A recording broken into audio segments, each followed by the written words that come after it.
Bismillah. Alhamdulillahilladzi hadana li hadza wa ma kunna linahtadiya laula an hadana Allah. Wa asyhadu an la ilaha illallah wahdahu la syarika lah. Wa asyhadu anna Muhammadan abduhu wa rasuluh sallallahu alaihi wa ala alihi wa ashabihi wa man istanna bi sunnatihi wa ihtada bi hadihi ila yaumil Alhamdulillah, alhamdulillah Allah telah memberikan banyak sekali nikmat kepada kita, sehingga alhamdulillah kita dimudahkan untuk melakukan agenda makan siang. Dan alhamdulillah kita ada sedikit surprise dari beliau, yaitu dari berupa sesi penutupan. Kami ucapkan jazakallahu khairan. Dan di sini MC tidak ingin banyak narasi, sehingga langsung kita persilahkan kepada beliau. Wa alaihi falyatafaddal mashkuran ma'juran.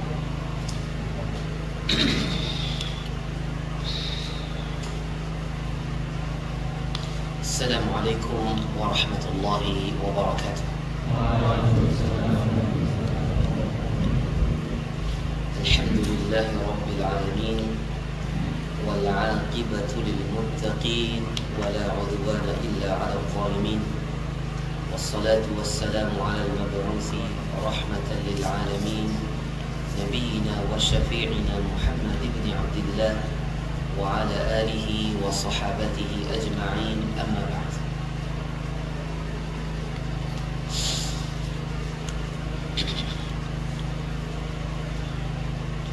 Para peserta daurah,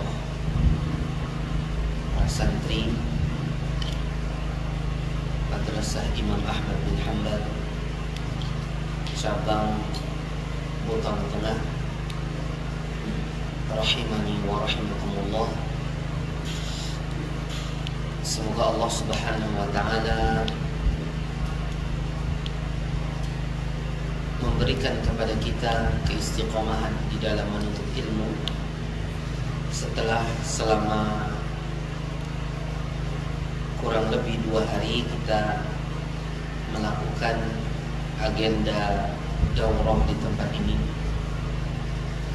Daurah yang bertemakan bagaimana kita bisa hidup bersama Al-Quran dengan huruf-hurufnya dan maknanya. Kita bisa mengamalkan Al-Quran dari sisi huruf-hurufnya dan dari sisi makna-maknanya.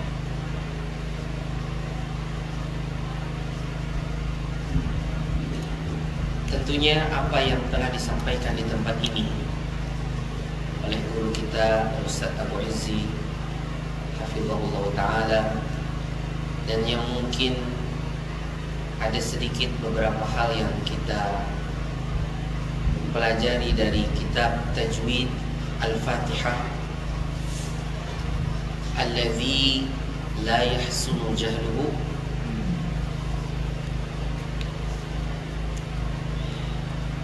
Itu semua adalah taufik dari Allah Subhanahu wa ta'ala. Kalau seandainya Allah Subhanahu wa ta'ala tidak memberikan kepada kita taufiknya, maka kita tidak mungkin untuk mendapatkan ilmu-ilmu tersebut.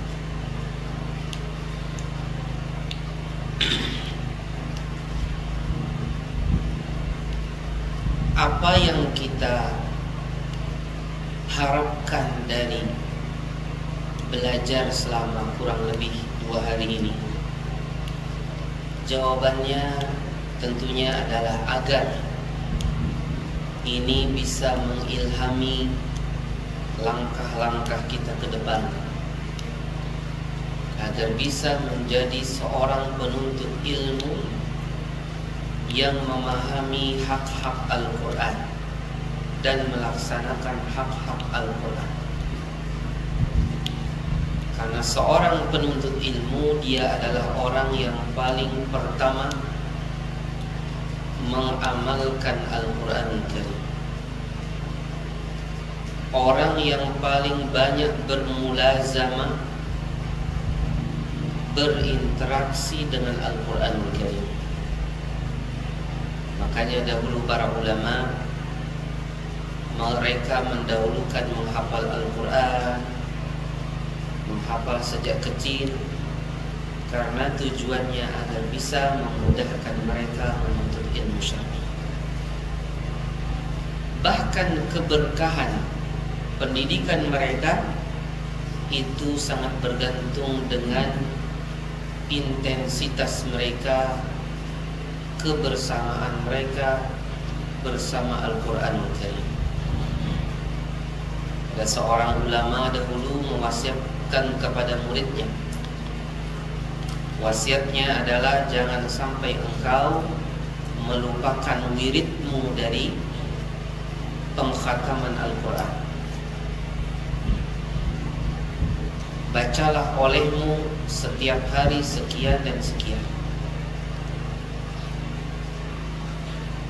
Sebelumnya sang murid tersebut mendapatkan kesusahan di dalam mempelajari ilmu syar'i. Setelah beberapa waktu,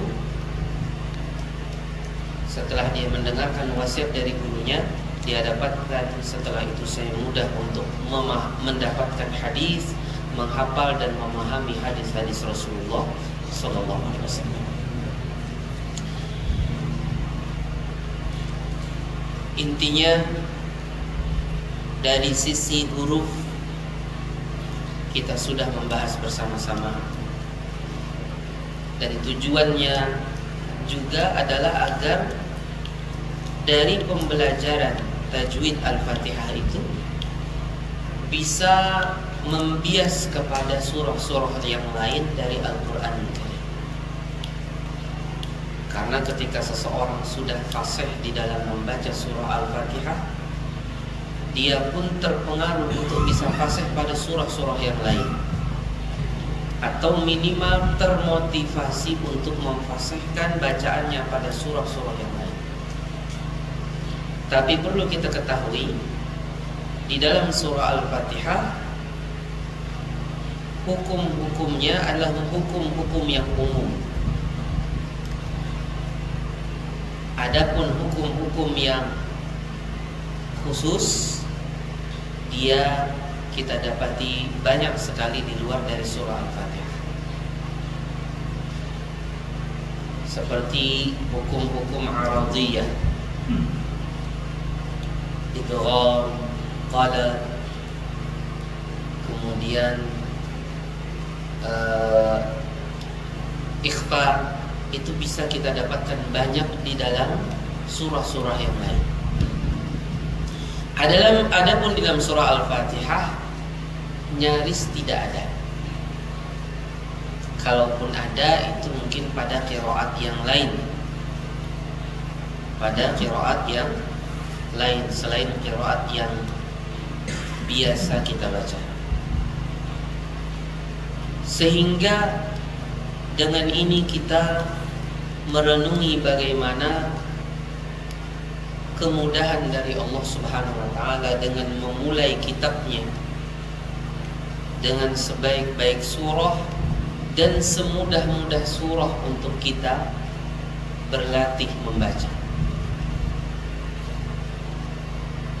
Bisa kita bayangkan kalau seandainya yang dijadikan yang pertama itu adalah surah-surah yang berat untuk diucapkan, yang susah pelafalannya, maksudnya jauh lebih susah daripada surah Al-Fatihah.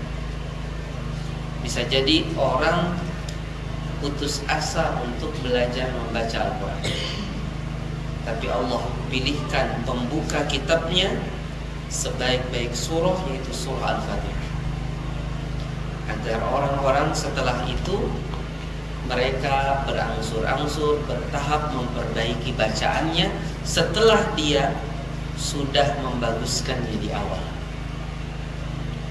Jadikanlah apa yang antum pelajari bersama kemarin sebagai batu loncatan, bukan hanya di situ, bukan hanya tempat nongkrong habis itu sudah ditinggal, tidak. Dia sebagai batu loncatan untuk meloncat kepada yang lebih dalam daripada itu. Intinya yang kita pelajari dari surah Al-Fatihah agar kita termotivasi mentajwidkan Al-Quran seluruhnya, bukan hanya Al-Fatihah saja.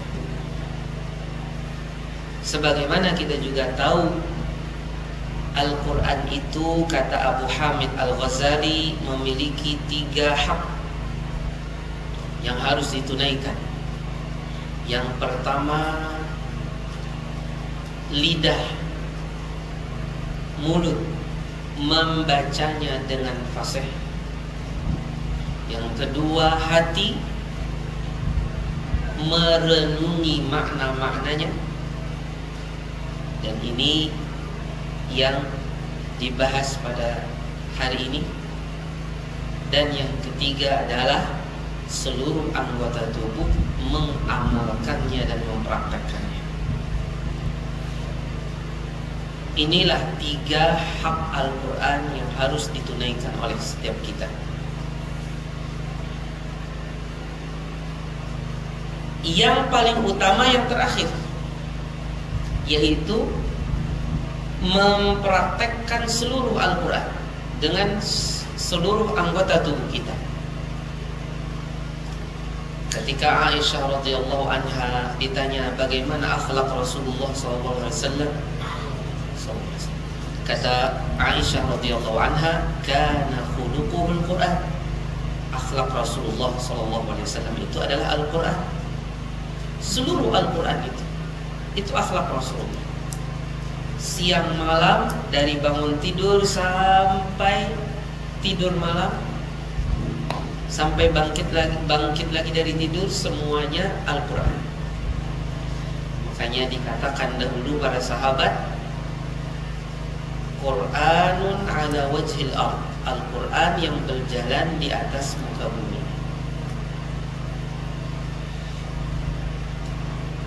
Yang paling utama yang terakhir, tapi tidak mungkin kita bisa kepada yang terakhir ini kecuali dengan melalui proses yang kedua, yaitu hati yang merenunginya, hati yang mentadaburinya. Tapi juga kita tidak mungkin sampai kepada yang kedua ini tanpa pelafalan Al-Quran yang benar. Kalau seandainya pelafalannya tidak benar, maka dia akan susah membawa seseorang bisa mentadabburi. Sehingga walaupun yang pertama itu bukan yang terpenting, tapi dia adalah kunci untuk sampai kepada yang terakhir. Kunci untuk sampai kepada yang terakhir. Kita perhatikan bagaimana bacaan yang fasih itu akan menghujam ke hati kita. Orang yang membaca dengan benar akan menghujam ke hati bacaannya. Kita mungkin dengar Syekh Muhammad Siddiq Al-Minshawi, seorang qari dari Mesir. Ketika membaca Al-Quran, siapa saja yang mendengar seolah-olah dia dibawa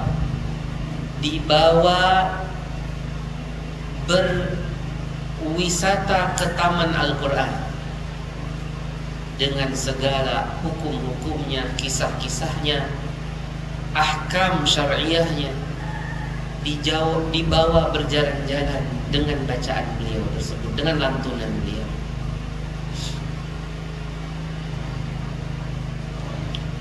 Di antara qari yang banyak orang terkesan karena terbawa dengan bacaannya adalah Syekh Su'ud Asy-Syuraim. Ya, walaupun beliau tidak masuk kategori qurra, tapi beliau pernah menjadi imam Masjidil Haram. Bacaannya ya bagus, tajwid, bacaan yang tidak takalluf. Dengan bacaannya itu banyak membawa orang-orang bisa mentadabburi ayat-ayat Allah Subhanahu wa taala. Sekarang ada imam baru di Masjidil Haram, lupa saya yang kacamataan itu. Siapa namanya? Siapa yang tahu? Imam Masjidil Haram Mekah yang kacamataan. Nah, itu juga pembawaannya juga membawa hati-hati orang mentadaburi ayat Allah. Jadi pengucapan yang benar itu akan bisa membawa kepada pemahaman, pentadabburan. Sebaliknya apabila bacaan tersebut bukan bacaan yang benar, maka dia malah akan menjauhkan dari pemahaman. Jadi tidak boleh kita remehkan hal-hal ini semua. Dan juga Ustadz sudah pernah ingatkan kepada antum sekalian, kefasihan ini perlu dijaga dan dibiasakan. Bukan hanya sekedar belajar sekarang kemudian hilang, tidak. Dibiasakan. Tadi baru saja dibaca Alhamdulillah. Alhamdulillah. Mana alnya? Alhamdulillah. Alhamdulillah. Alhamdulillah. Mana alnya? Tidak pantas. Kita harus fasih membacanya. Alhamdulillah. Alhamdulillah. Barakallahu fiik. Harus dibiasakan membaca-baca kata-kata seperti ini dengan pelafalan yang benar.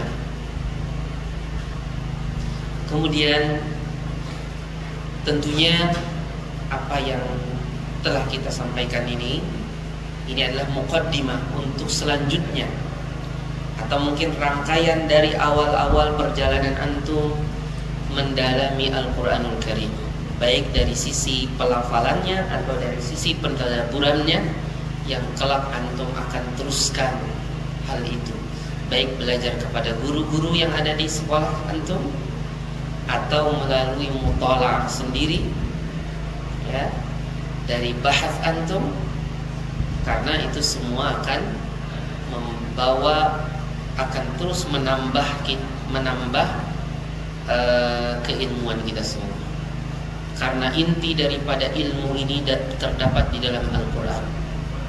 Tidak ada satu hari pun yang kita lakukan dalam rangka mempelajari Al-Quran kecuali akan kita dapatkan faedah yang baru. Kita pelajari lagi, akan dapat faedah yang baru. Dia adalah samudra yang tidak ada tepinya. Kalau ada seseorang menganggap saya sudah kumpulkan pada ayat pendek ini, ada ayat pendek 1000 faedah, dan saya sudah cari-cari tidak ada lagi lebih daripada ini. Ada 1000 faedah atas satu ayat pendek ini, dan ini sudah mentok, tidak ada lagi terusannya. Saya sudah cari ke semua referensi, baik itu yang secara tertulis atau yang tidak, mentoknya sampai 1000 dan tidak lebih daripada ini. Apakah perkataan ini benar? Orang yang mengatakan hal ini, dia sedang berkata salah. Kenapa? Karena dia sebenarnya ketika dia mengatakan hal tersebut itu menunjukkan kebodohan dia. Karena Al-Quran itu adalah kalamullah. Kalau Al-Quran kalamullah, berarti Al-Quran adalah sifat Allah, ya kan? Kalau Allah tidak bisa kita bagaimanakan, tidak terliputi oleh suatu ruang, ya kan?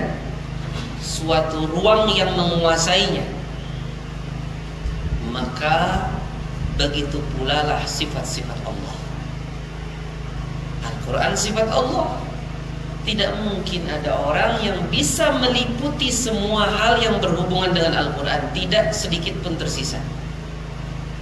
Baik antum pakai teknologi AL, antum pakai apa? Chat apa? Iya, chat city. Ya, GPT. Antum pakai apa saja, semuanya tidak mungkin bisa mengumpulkan semua yang hubungannya dengan Al-Quran. Sekuat-kuatnya teknologi, nggak ada semuanya yang bisa mengumpulkan semuanya. Maka oleh karena itu, giat-giatlah kita mempelajari Al-Quran sehingga terus bertambah ilmu kita tentangnya, sehingga akan bertambahlah iman kita.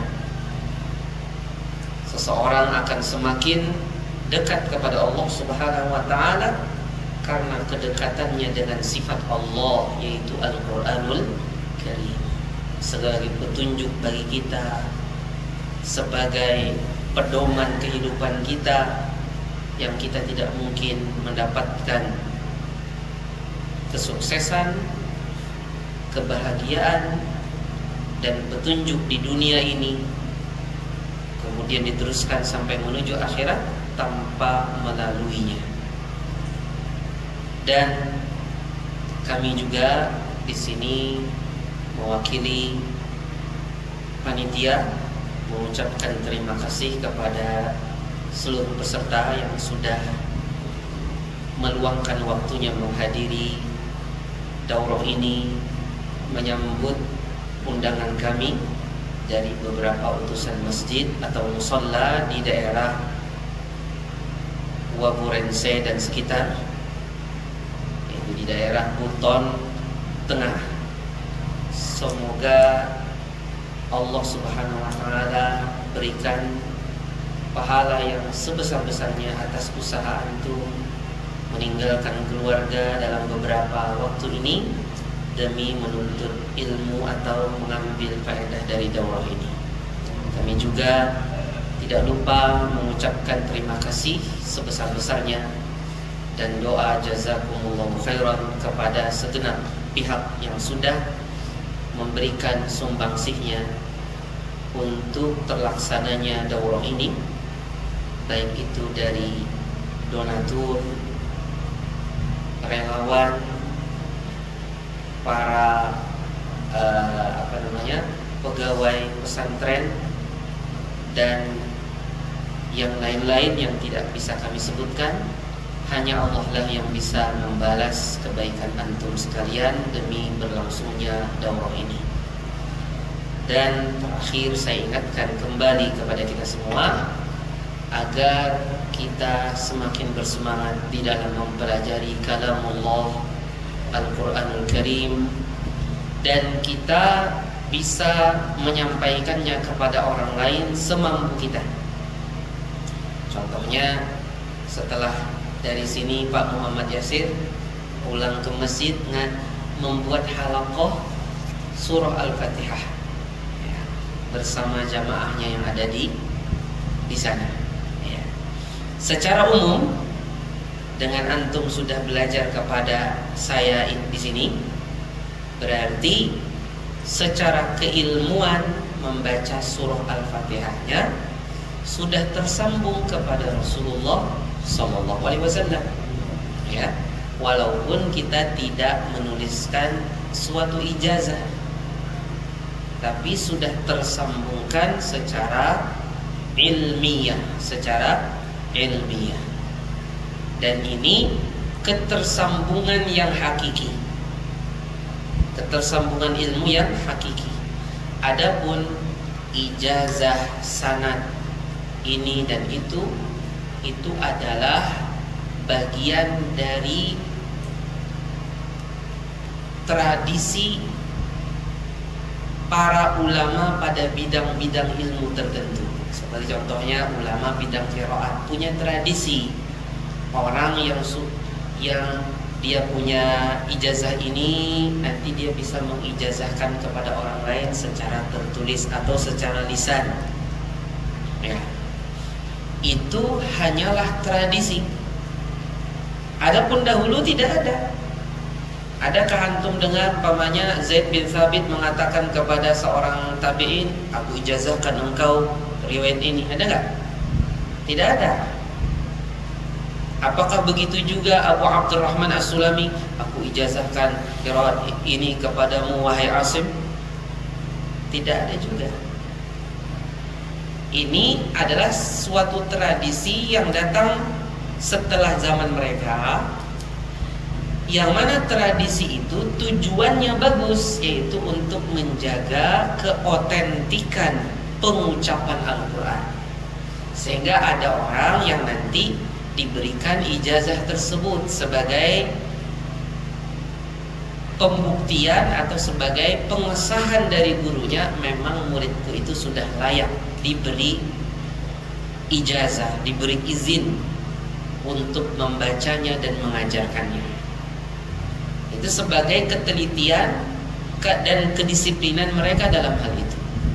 Tapi siapapun yang belajar, terlepas dari apakah dia sudah dianggap berhasil atau tidak, selama dia sudah belajar, berarti secara keilmuan dia sudah tersambung, ya kan? Sudah tersambung. Dan inilah sebenarnya yang ketersambungan sanad ilmu yang hakiki itu ini. Ya, adapun yang berhubungan dengan secarik kertas itu adalah hubungannya dengan disiplin ilmu pada beberapa cabang-cabang ilmu saja. Ya, semoga kita bisa memahami hakikat ini semua. Wallahu ta'ala a'lam wa barakallahu fikum. Ana berharap suatu saat kita bisa bertemu kembali di mana saja, entah di sini atau mungkin di Jawa, ya. Antum tidak sungkan-sungkan untuk menyapa ana, dan ana insyaallah juga merasa diri ana juga bagian daripada antum semua, karena tidak sedikit dari umur ana yang ana habiskan kebersamaan dengan teman-teman selama di Semarang dahulu. Jadi semoga Allah Subhanahu wa taala memberkahi kita semua dan memberikan kepada kita keistiqomahan dan semangat yang tinggi, al-himmah al-aliyah atau al-uluwul himmah fi sabili at-tahsil ala ruqi, supaya mendapatkan ketinggian di dalam ilmu yang bisa menghantarkan kita kepada keridhaan Allah Subhanahu wa taala. Karena intinya ilmu itu kita cari untuk meraih ridha Allah. Tidak ada balasan yang lebih besar melebihi ridha Allah Subhanahu wa taala. Yang bisa lihat di dalam surah At-Taubah ketika Allah sebutkan balasan bagi orang-orang yang beriman nanti di surga, ya, jannatu adnin tajri min tahtiha al-anharu khalidina fiha wa abada wa ridwanun minallahi akbar, dan keridhaan Allah jauh lebih besar dari itu semua. Keridhaan Allah jauh lebih besar daripada itu semua. Kemudian keridhaan itu ikut bersama nikmat yang terbesar, dia include dengan suatu nikmat yang terbesar, yaitu memandang wajah Allah. Kita memandang wajah Allah dalam kondisi Allah ridha kepada kita dan kita ridha kepada Allah. Tidak ada nikmat yang lebih besar daripada ini semua. Dan ini tujuan kita dari menuntut ilmu di sini. Dan jangan lupa pesan saya kemarin, agar kita semakin giat di dalam menghafal kalam Allah dengan sebaik-baiknya, dengan sebenar-benarnya menghafal yang memiliki mutu tinggi, bukan hanya sekedar hafal buang. Ini tren sekarang, hafal buang, tidak pernah diusahakan untuk bisa terjaga. Menghafal yang benar adalah menghafal yang diusahakan tetap terjaga. Tidak mesti harus menambah terus banyak kalau seandainya dia tidak siap untuk menjaganya. Menjaga menambah hafalan sunnah. Menjaga hafalan bagi antum bisa jadi hukumnya wajib. Menjaga hafalan setelah kita sudah hafal itu bisa jadi wajib bagi antum. Bahkan tidak sedikit dari ulama terdahulu ya mengatakan kunna na'uddu nisyana syai'in min kitabillah minal kabair. Dulu kami menganggap lupa akan sesuatu dari Al-Quran adalah termasuk dari dosa-dosa besar. Tapi ini perkataan sahabat. Dan sahabat dahulu ketika menyebut suatu kata kabair, itu belum tentu kabair, tapi intinya sesuatu yang mereka sangat sedih ketika itu terjadi pada diri mereka. Saking wara'nya para sahabat, dosa besar itu seperti dosa kecil di dalam kesedihan. Walaupun di dalam hukum, apakah aku merasa berdosa? Mereka tetap seperti orang yang menganggap itu tidak dosa besar. Tapi dari sisi kesedihan, penyesalan seperti orang yang melakukan dosa besar. Mari kita bersama-sama manfaatkan dan syukuri nikmat berada di tempat yang seperti ini untuk betul-betul dekat dengan kalamullah, membacanya siang dan malam. Apalagi yang bacaannya sudah bagus, eman sekali kalau seandainya tidak hafal Al-Quran. Seperti Mas'ud bacaannya bagus. Kalau sampai tidak hafal Al-Quran, itu namanya apa? Eman. Apa itu namanya eman itu? Sayang sekali. Terus Ustadz yang suaranya jelek, Ustadz, ya tidak sesayang Mas'ud. Tapi artinya orang yang sudah suaranya bagus semestinya dia hafal Al-Quran, karena dia seyogianya menjadi guru yang mengajarkan Al-Quran dengan suara yang lantang, yang indah, yang merdu kepada umat. Kalau dia hafal Al-Quran, ya memang dia yang paling pantas. Kemudian baru yang lain yang juga sebagai penuntut ilmu secara umum, kita semua sangat pantas untuk terus berupaya bisa menghafal Al-Quran. Terus berupaya, mumpung kita di tempat ini, sesegeranya hafal. Dahulu ulama kita ada yang terlambat, seperti Syekh Abdul Muhsin Al-Abbad kemarin saya singgung, pada usia sekitar 70 tahun baru hafal Al-Quran. Ya. Pak Yusri sekarang berapa? 60 lebih. Masya Allah. Juz amma sudah hafal Bapak? Belum habis. Masya Allah. Segera insya Allah kita habiskan juz amma ya. Masya Allah, Masya Allah. Juz amma habiskan, setorkan di sini sama Ustaz yang di belakang. Di belakang ada Ustaz. Nanti kita bisa setorkan ya. Allahumma barik. Hayyakumullah ya syabab al-ummah wa ya syabab al-islam wa ya ummat Muhammadin sallallahu alaihi wasallam. Hadza ma aqulu lakum wa aktafi bihadzal qadar wa subhanakallah wa u'idu al-fursah ila ra'isil jalsah. Barakallahu fiik. Alhamdulillah, kami ucapkan jazakumullah ahsanal jazaa kepada Ustaz kita yang menyampaikan penutupan siang hari ini. Dan kami dari panitia daurah segala seksi dan kisah meminta maaf atas segala keterbatasan dan kekurangan dalam acara daurah 3 hari ini. Dan terakhir sebelum ditutup, meskipun tidak seberapa ilmu yang disampaikan kepada Ustazina, kita dari bagian daurah menghadiahkan beberapa Quran wakaf untuk para tamu dari masjid-masjid Butang.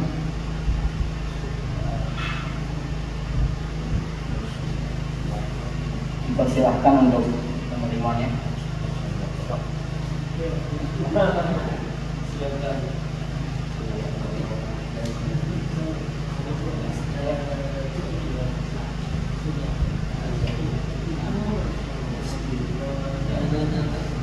Setelah itu kita tutup.